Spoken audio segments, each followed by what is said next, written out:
जेव्हा रावणाचा वध झाला होता त्याच वेळेस विभीषण यांचे राज्याभिषेक देखील करण्यात आले होते। परंतु विभीषण यांच्या राज्याभिषेकामुळे रावणाच्या देहावरती अंतिम संस्कार करण्यासाठी वेळ मिळाला नाही। परंतु विभीषण यांनी सांगितले होते की रावणाचे अंतिम संस्कार हे पूर्ण विधिविधानाने होणार। परंतु रावणाचे जे वफादार योद्धा होते त्यांनी रावणाचा देह या अशा ठिकाणी लपवला की जिथून रावणाला पुनर्जीवित करण्याचे प्रयत्न करता येतील।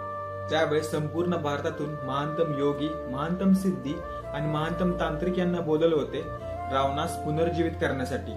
परंतु रावणाला पुनर्जीवित करणं इतकं सोपं नव्हतं। पुनर्जीवित करण्यासाठी जी एक गोष्ट लागणार होती, जी सिद्धी हवी होती, ती सिद्धी म्हणजे महामृत्युंजय मंत्र।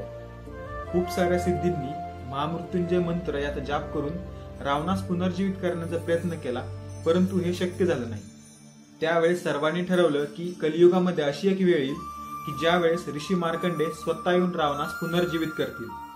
कारण महामृत्युंजय मंत्राची शिक्षा ही महादेवांनी सर्वात पहिल्यांदा ऋषी मार्कंडे यांनाच दिली होती।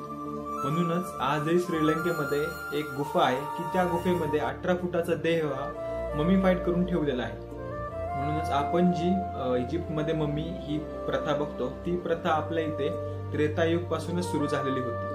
परंतु हे असं एक मानलं जातं की कलियुगामध्ये अशी एक वेळ येईल की ज्या वेळेस रावणाला पुनर्जीवित करण्यात येईल।